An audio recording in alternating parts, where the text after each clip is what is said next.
자, 조국 전 법무부 장관이었잖아요. 문재인 정부 시절에. 자, 그 법무부 장관의 바통을 누가 이어받았습니까? 이 인물이 이어받았지요. 영상으로 확인해 보시죠. 장관의 말을 경허히 들으면 좋게 지나갈 일을 세상 지휘랍시고 피가 지고 일을 더 꼬이게 만들었어요. 한동훈 장관은 윤석열 대통령의 어나더 브라더예요.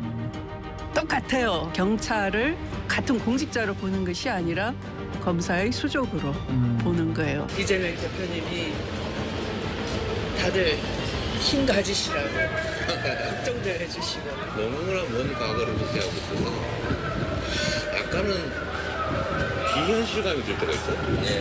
이게 현실인가? 그 표현이 맞아요. 예. 비현실적 같아요. 난 세상에 사는 거. 악몽 같죠.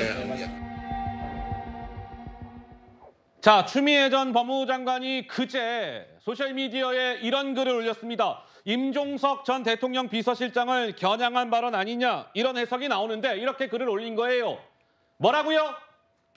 추미애 내가 뭐 윤석열을 키웠다고 한심한 소리 하는 그대들이요. 아이, 고구마 먹은 소리 대신에 윤석열 정권과 이제라도 싸우세요. 한간 소리들 하지 마시고요. 뭐 이런 취지의 글을 올렸습니다.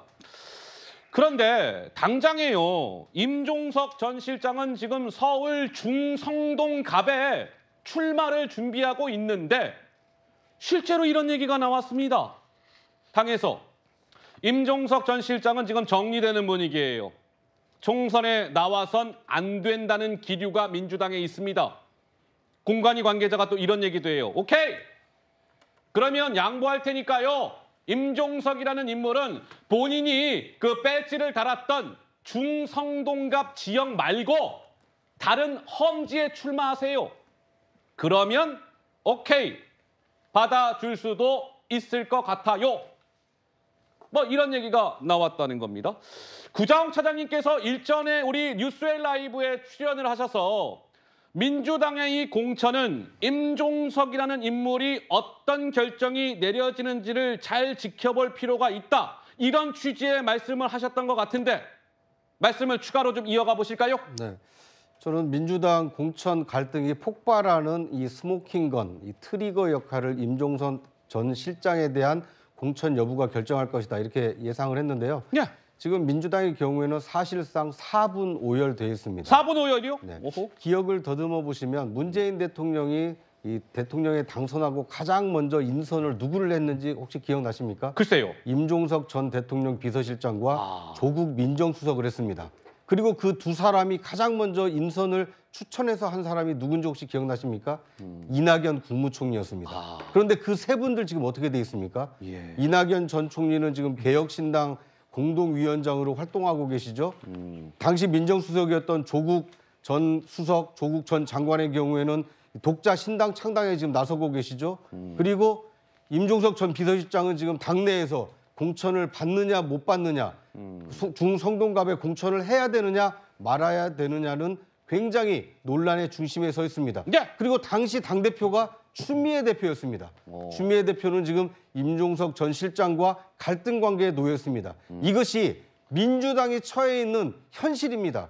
이재명 당대표가 당을 이끌고는 있지만 문재인 정부를 출범시켰던 주요 인사들이 4분 오열돼 있는 것이 현실이고 이 4분 오열이 과연 통합과 화합과 조화로운 공천으로 이어질 가능성이 있겠습니까? 아이쿠야. 저는 야권 분열은 이미 시작됐고 대폭발이냐 아니면 어느 정도 봉합이냐 이것만 남아있다 이렇게 말씀드리고 싶습니다.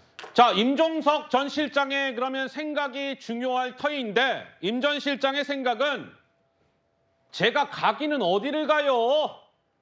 아니 중성동갑에 내가 지금 준비를 해온 게 그 세월이 얼만데 내가 어디를 갑니까?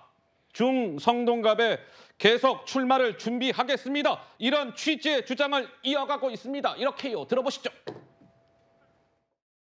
임종석 예비 후보와 성동 지역의 당원들 또 우호적인 관계 단체 지지자들이 정말 혼연일체가 돼 있거든요. 지금에 와서 다시 어디로 가라 하는 거는 저는 지금은 불가능하고 다른 사람이 와서 과연 선거를 치러낼 수 있을까?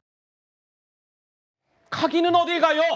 중성동갑에 계속 내가 준비를 해야지요. 먼저 이렇게 얘기를 했는데 최근에도 뭐 조금 전에도 이렇게 영상이 쓱쓱 지나갔지만 임종석 전 실장은 파란색 점퍼를 입고 그 지역구 중성동갑 지역의 지하철역을 찾아서 이 연휴 기간에도 그렇고요. 최근에 이렇게 지역 시민들을 만나갖고 인사를 나누는 장면. 오늘 오전만 하더라도 임종석 전 실장이 본인 소셜미디어에 올렸는데 이게 오늘 모습이라네요. 오늘 이렇게 인사를 나누는 장면. 이가 무슨 역이라고요?